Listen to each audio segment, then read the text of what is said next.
Hi all, it's Robin. So I didn't make a video for April, so this is kind of a spring wrap up. So April and May, life was just a little crazy. I got super sick. I'm okay. If you see a giant gash on my face, it's because my cat ran over me last night while I was sleeping. So April, I participated in the magical readathon that Book Roast hosts, and I printed out everything. I went a little crazy. I made myself a whole booklet and everything to keep track of my reading and all my guild points. So if you haven't done that, I highly suggest doing Magical Readathon because you pretend you're in like a wizard school and you have to do book prompts, which are passing your classes to get the major that you pick. And it's a lot of fun.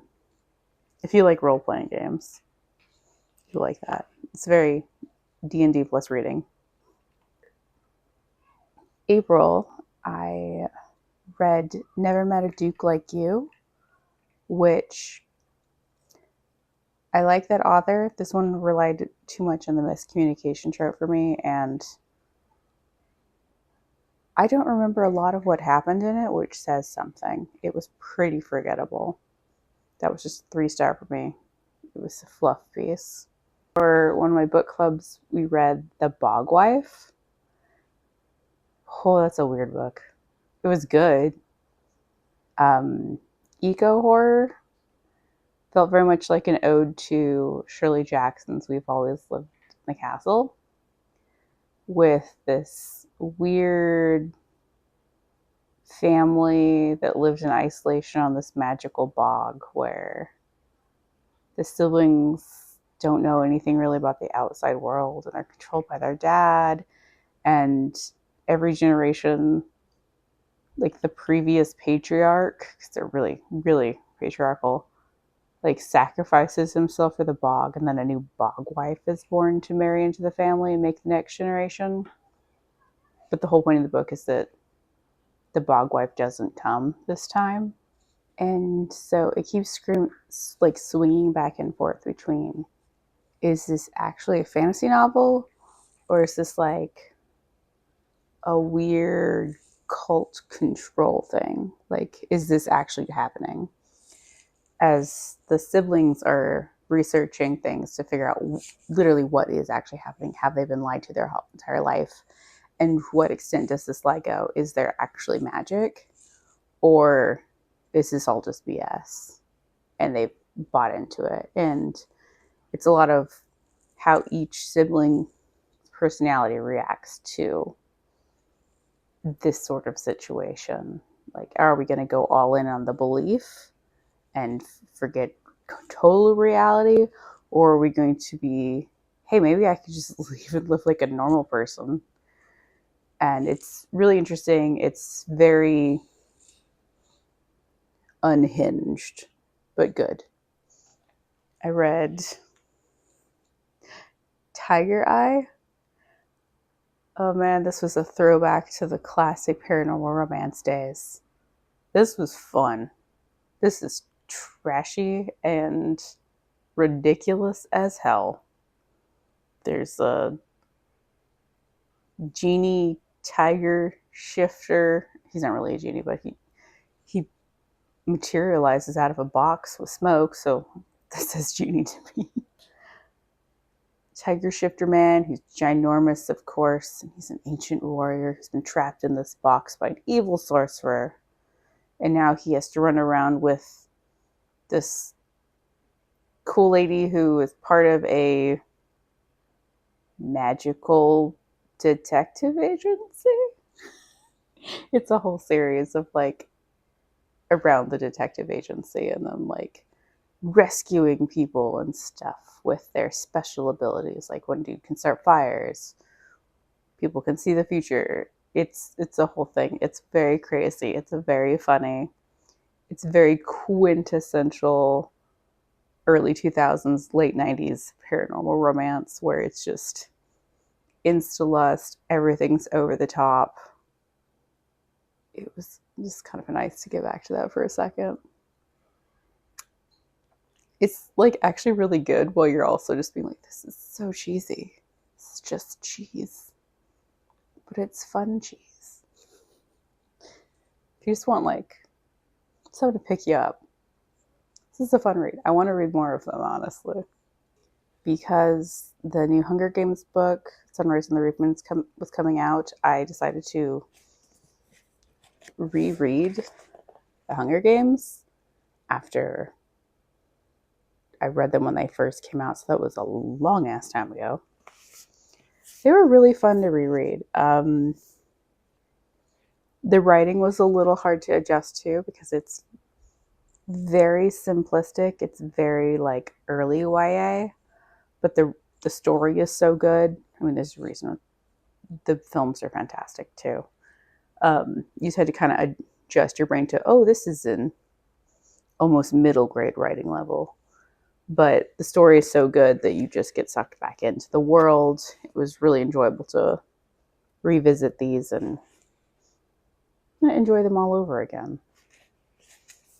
But obviously, I'm not going to go on a whole rehash on the Hunger Games. We all know the Hunger Games. We've been there. Historical fiction this month, I read The Queen's Vow, which was about Isabel de Castile,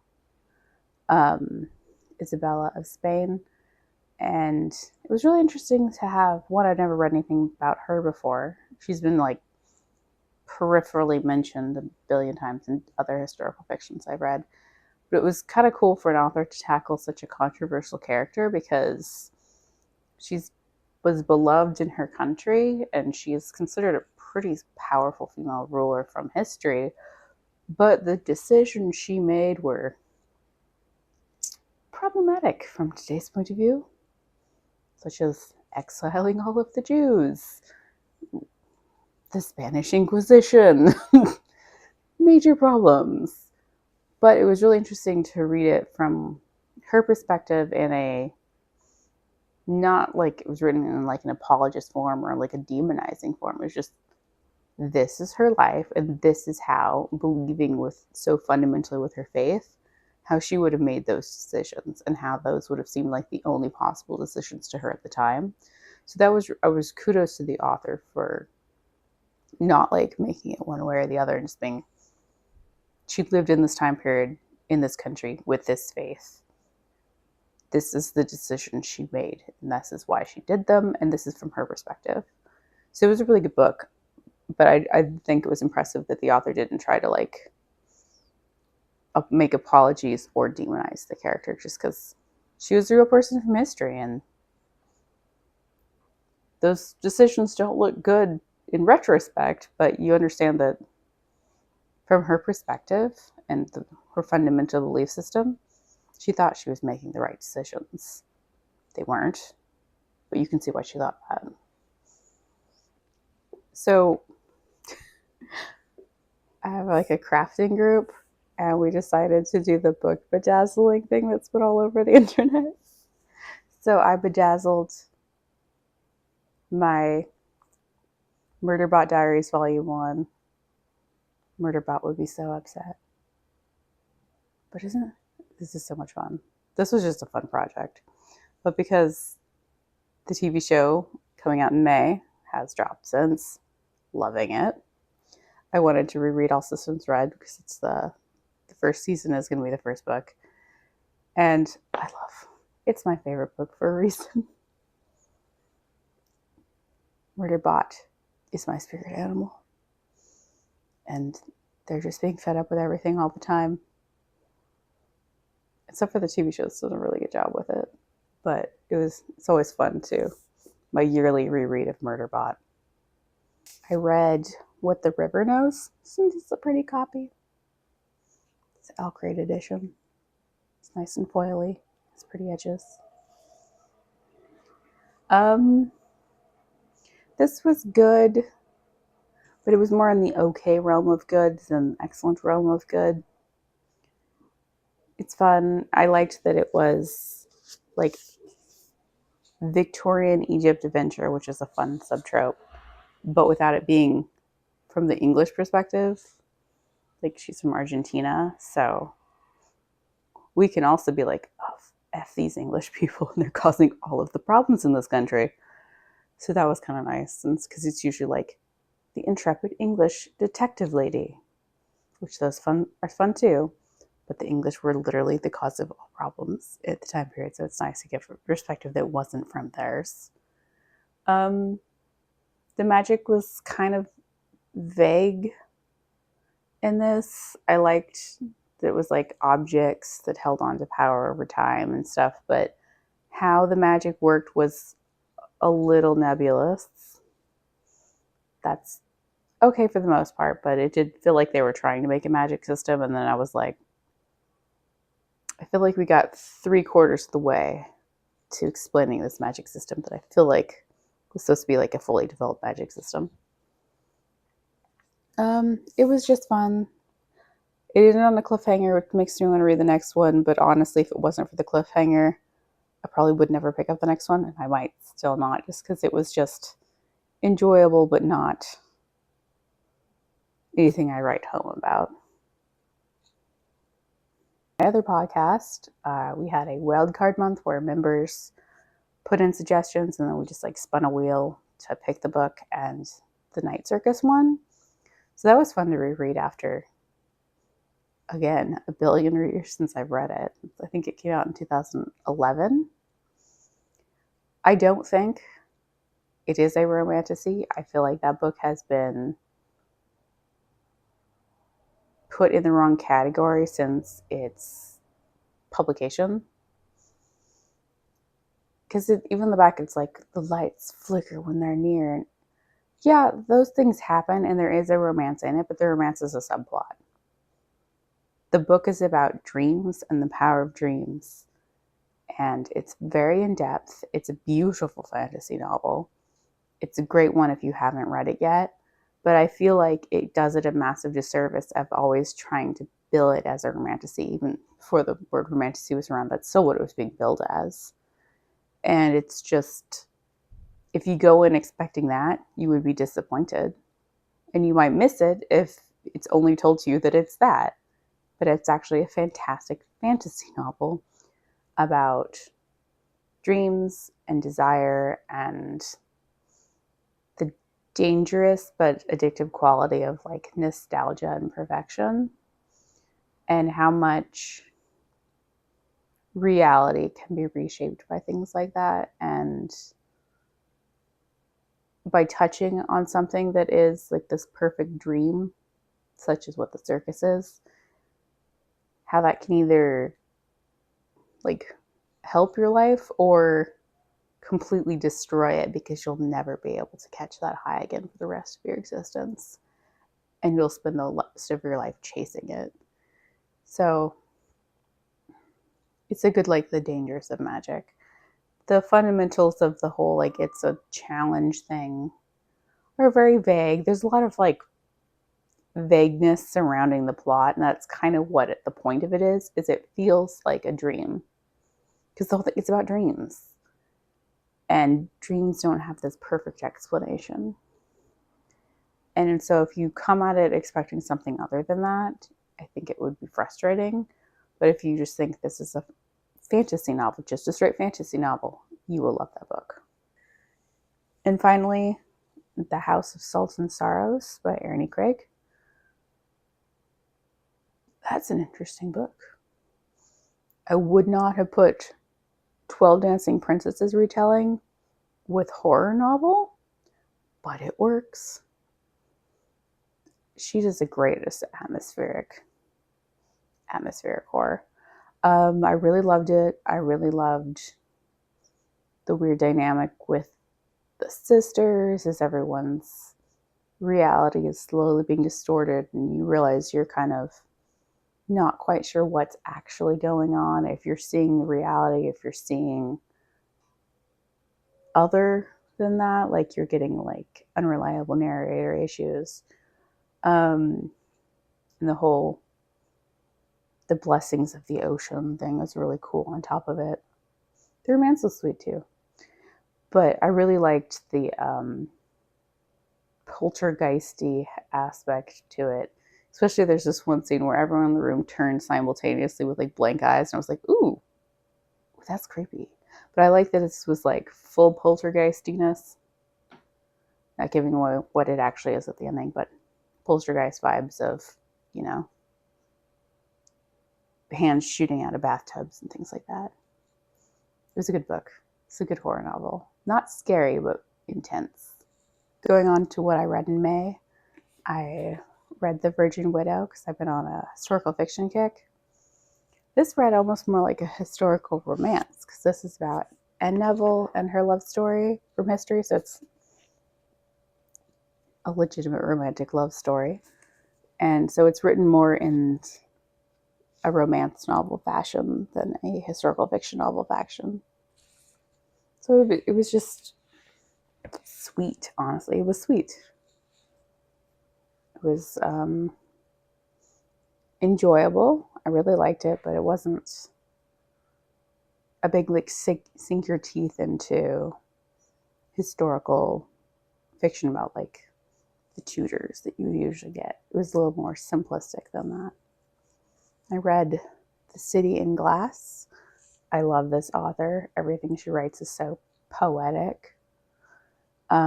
This was no different. This was super poetic. It was, what did I say in my review? Like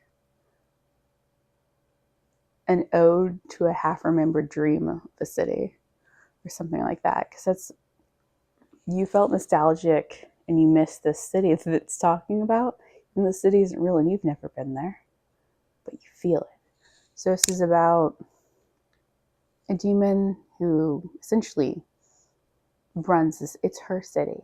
She spent centuries shaping it, molding the city into how she wants the city to be. She loves all the people in the city. Her world is devoted. The world is the city.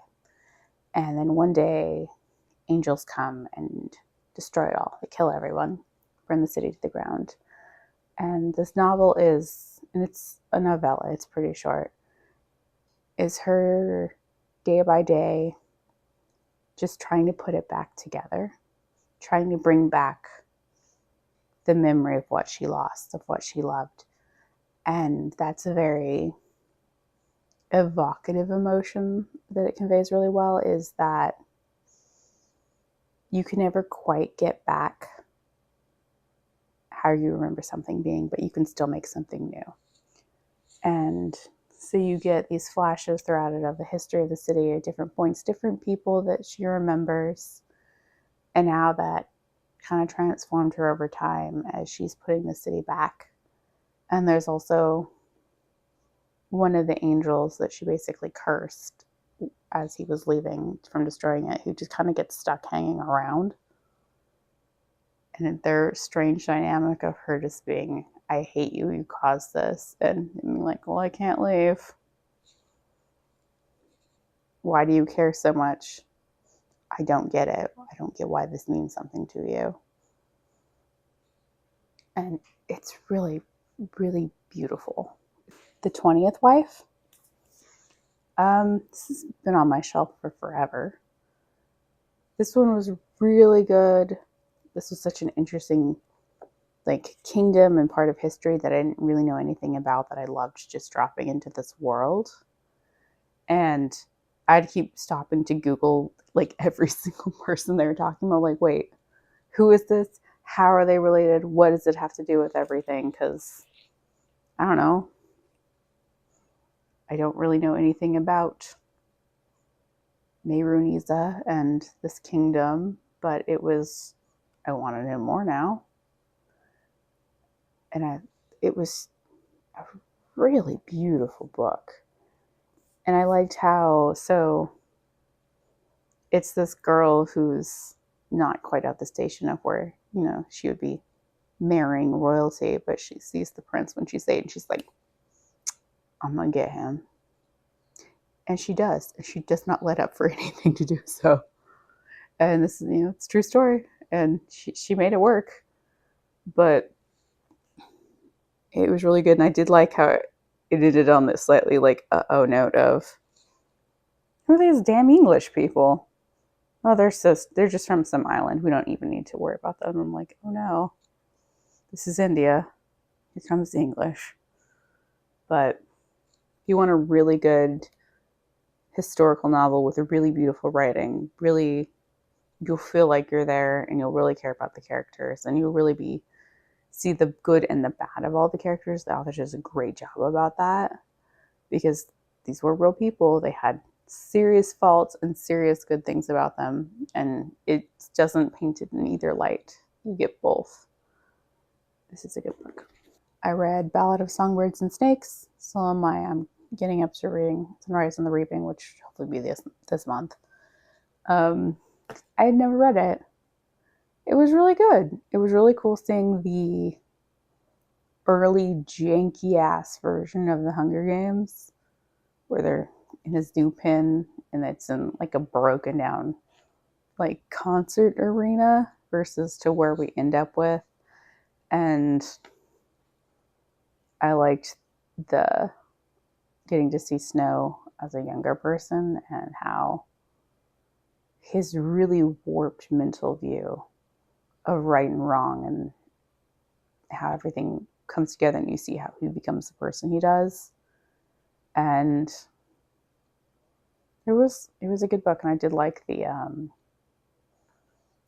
a performer having to fight versus a fighter having to perform dichotomy from the originals. It was good. It was a good book. I really enjoyed it. I'm surprised I waited so long to read it. But again, we all know the Hunger Games. I'm sure everyone's seen the movie already, and I still haven't. I read the last in the Eleanor of Aquitaine series, The Autumn Throne. This one took me forever to get through. I was listening to it, and I just didn't want to for the most part because all of the cool and exciting Quinley things had happened at this point in her life, and it was just the ending where it was like listening to nothing but bratty men who shouldn't have power complaining about not having enough power, which that is the summary of most things in history, but it does really drag to listen to. So that one took forever, and it was definitely only a 3-star compared to the first two, which were excellent. The writing was still great. It was just, I didn't care about her stupid sons or her stupid husband and their stupid problems. And her just being stuck, unable to do anything, which, I mean, I know you're bound by history writing it. That's what happened. But I mean, for a depressing ass novel. I read the short story, The Knight and the Butcherbird. Whew, that was good. If you haven't read it yet, it's really short. You should definitely read it. It's this westerny, post-apocalyptic fairy tale. And I can't really say much more without giving a whole bunch away because it's a short story, but it's really good. Amazing writing. Back on cheesy classic paranormal romance, I finally read Angel's Blood, the first in the Guild Hunter series. Oh, it's so cheesy. I really like her Changeling books. Again, cheese fest. But sometimes you just want some cheese. This definitely fit into that. I don't like this one as much as I like Changeling, but I do want to read more in these where it's just the insta-lust of they looked at each other with his rippling muscles and amazing gigantic angel wings and like soul bond. You know, it's classic paranormal romance. It was really fun. Her trying to like solve a case of a rogue crazy archangel while also insta-lusting with another archangel. She's like a vampire hunter. I did like that it was a really interesting world switch where so we have angels and vampires, and angels create vampires, and they're kind of like their loyal subjects. And so vampire hunters who have like a special natural talent, like you're born to be one, they take care of like the rogue ones when they stop listening to like what the angel tells them to do and stuff. So it was a really cool world building dynamic. Very silly, but honestly, I'll probably read more of them because sometimes that's nice. I got an ARC, Tales from the Cursed Edge, which was a collection of short stories that were like sword and sorcery. They're fun, they're enjoyable, they're very fast reads. They're from little known authors. My only thing was the first one was like weirdly, I'm assuming you're supposed to take it as comedic because it was like a fry cook who portals to another dimension and has to fight rat monsters. And you're like, okay. And then the rest were like super grim dark. So it was weird having those two together because it was like everything else was like a real grim dark. And then there was a fry cook fighting rats. So that threw me off a bit. But it was nice for, it was, hey, an arc. I listened to Agnes Grey. Never read that one before. That one was bleak. It was interesting to have a perspective that was like more realistic to what being a governess in this time period would have been like. You're treated like trash because you're not quite a servant, but you're not really above being a servant. And so just like anything with being held nowadays, you're treated like dirt. So it was interesting having the character actually go through that in a more realistic way versus how it usually is, where it's like, you know, Jane Eyre, you get Mr. Rochester. I won't go in right now into why that's problematic, as much as I like Jane Eyre. The love story was sweet because it did have a little love story. Its kind of only thing was, I get that it was written by a preacher's daughter, so the religious thing made sense. But man, the main character was so holier than thou. And that was a little like, okay, yes, I get it. You're the best. Your judgments are the most perfect. Everyone else sins. I mean, not that she was wrong on most of her points where she was complaining, but still, it was very holier than thou sounding. So you just kind of have to take that as its time period grain of salt. So while I was sick, I decided to just, it's the 20th anniversary of Twilight. Why not reread Twilight? I was sick. I needed some just like silliness, some fluff. And hey, I honestly like Twilight. Is it well written? And does it have many problematic aspects? We could acknowledge that and still enjoy it. So I reread Twilight. I read Midnight Sun, which I'd never actually read before besides when she originally released the tiny draft. And then I read New Moon. That's all I got through this month. Those were, hey, it was fun to revisit. It's fun to go back into that world. They're just silly and enjoyable. And hey, it was great I was sick. I read Enchantra. I read Phantasma last time. This one had come out. I didn't like this as much as Phantasma, and that's mostly because Genevieve is an idiot, and it gets a little tiresome dealing with her because she's like, why did these things happen to me? I'm like, I wonder why these things happen to you. Could it be because you walked into this house uninvited and got trapped here in a demon game? When people told you can't come in or you might die? I wonder what it could be. Oops. The steam was nice, the spice was nice, the author's really good at that, but I couldn't love it as much because she just annoys me. And the game felt kind of like superfluous almost to the story, and these just be about the games. Versus the first game, that actually felt like there were stakes and people, you could legitimately die in this game. And then this game was kind of like, we're playing hide and seek. So it was enjoyable. It wasn't as good. And finally, I listened to The Witch in New York, which is a nonfiction about Polly Bodine. And I didn't really know anything about that, and it was interesting. So this was a case that's pretty much famous because it was one of those like tried in the court of the media sort of issues, and one of our first in this country for that, where no one she couldn't get a fair trial because the media was like, she's an evil slut.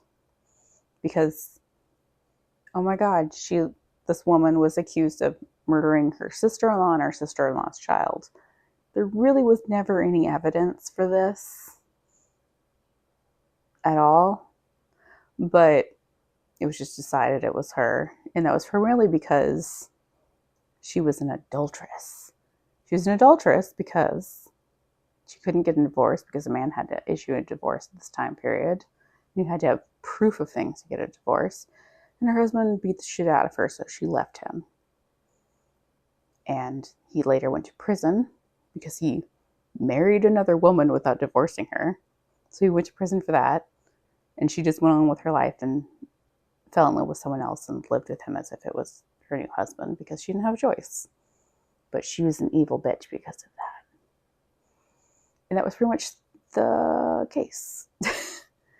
But mostly it was about the trial by media and the fact that so many people that you've heard of were involved.